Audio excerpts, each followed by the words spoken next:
15 gripping facts about America's first male genital transplant. Part 1.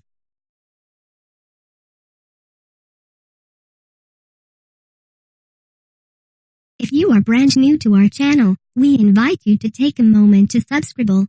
Just click on the lit red button as well as the gray bell. Why the bell? Well, it will let you know every time we post a new video. 1. USA. You have probably heard a lot about police brutality in the USA, particularly in very recent times. This has become a major problem in the country, particularly since 9/11. The changes brought in around that time allowed police officers to act almost with impunity, shooting to kill even on the slightest sliver of doubt that a suspect may become violent. There have been plenty of controversial shootings, as well as deaths in police custody, which have triggered riots and widespread condemnation. Some recent cases of note have included the fatal shooting of Michael Brown in Ferguson in 2014, Alton Sterling, Philando Castile, and Gregory Gunn. The killings have resulted in nationwide protests. The Black Lives Matter movement hasn't been shy about the thought that much of the police violence is racially motivated. Even prior to 9/11, there were many recorded cases of police brutality, but the situation has continued to worsen over time. 2. South Africa. Figures suggest that more people were killed by police in South Africa in 2015 than in 2014, a statistic that prompted outcry in the country. Not only deaths, but also other incidences of police brutality were recorded as rising. These included tortures and rapes carried out by uniformed officers. It has become such a problem that the civil liability suits brought against the police force would be enough to wipe out their budget if all were upheld. There were 244 deaths in police custody in 2015, as well as 124 rape cases involving officers. 42 of those were on duty at the time of the attacks. There were 145 cases of police torture, almost a 50% increase on the year before. Protesters are also regularly faced with techniques such as the firing of rubber bullets. It's clear that there is a problem with police brutality, a trend that has continued since the days of apartheid in the country. 3. Egypt. In 2004, a CIA officer called Robert Baer claimed that Egypt was the place to send a man if you wanted them to disappear from the face of the earth. Then the Arab Spring happened and things only got worse. Police brutality has skyrocketed and shows no signs of ever slowing down. In 2015, the statistics were horrendous. 1,250 people were forced to disappear, 267 were killed by the police force with no investigation or trial, and 40,000 people were remanded as political prisoners. These numbers were put together by human rights groups, and it's thought that the true figures could be even higher. The Nadim Center documented more than 600 local cases of torture during the same year. As a result, the center was put under investigation for receiving foreign funding without authorization.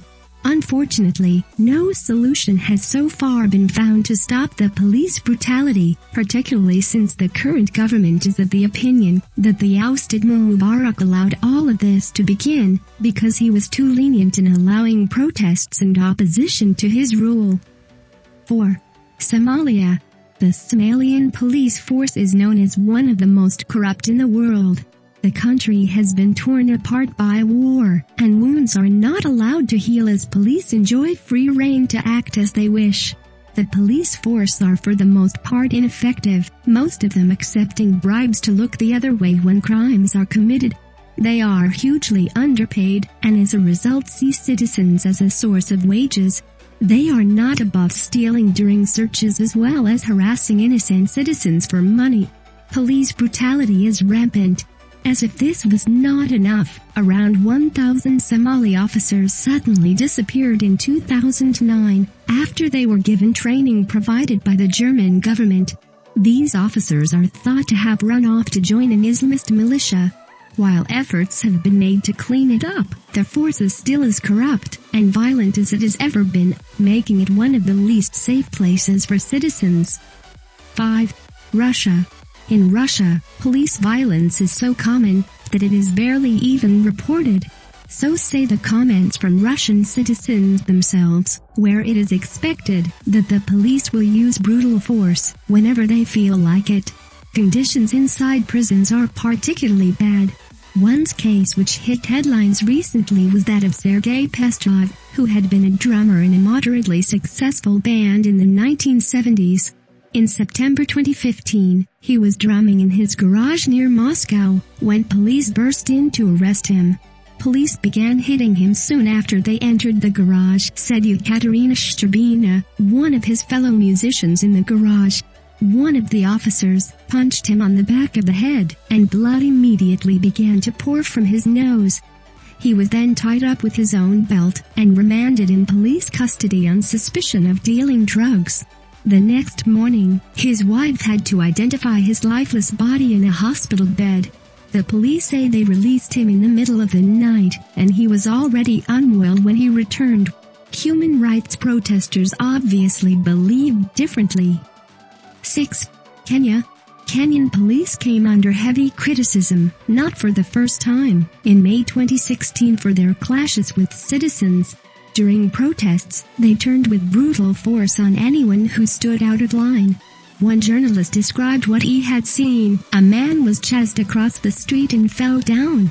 As he lay motionless on the ground, the riot policeman who had pursued him beat him with a stick, breaking it in half, and then continued to kick him half a dozen times, while 2 other police joined in. He added, police went through the streets and alleys chasing protesters, beating them with sticks and clubs. In a nearby building where both protesters and bystanders had taken refuge, police went into the building, flushing them out towards waiting colleagues who beat many with wooden clubs and kicked them as they tried to flee.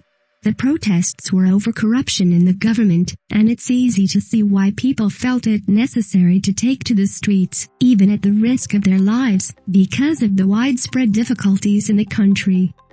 7. Haiti. Brutality in Haiti is commonplace, and this decade has seen more than its fair share of massacres and incidents that would have caused widespread outrage in any first-world country. Let's take one example to illustrate the problem as a whole.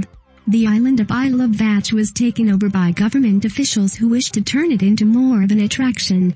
Rather than going through proper procedures, or even informing citizens, they simply began bulldozing homes. When the residents began organizing peaceful marches and demanding answers, a new police chief was swapped in to make them keep quiet. People were violently beaten, 17 recorded in just 1 month, when a human rights organization headed over there to talk to them. They were hit with clubs, stomped on with heavy boots, and kicked, whether man, woman, or pastor. The residents reported ongoing health problems such as loss of hearing or hemorrhaging since the violence. Higher-placed protesters, such as members of the local police force, were simply arrested and removed from the community. 8. Iran. To understand the level of police violence in Iran, you must take a look at the Ashura protests of 2009 first. These took place on the day of Ashura, a holy day when violence is forbidden and justice is upheld. The protests were met with violence, with security forces even opening fire on the protesters. Plainclothes officers shot directly at protesters and aimed to kill, while trucks were driven over them to keep them down. This was repeated constantly during protests over the election. The police used batons, sticks, pepper spray, and firearms to subdue riots and peaceful protests alike. The government says that there were officially 36 deaths during the protests, but opposition supporters claim that the number is much higher. In 2015, the country hosted a conference on police brutality against black people in the USA, prompting outrage from those who know the truth about the country's police force.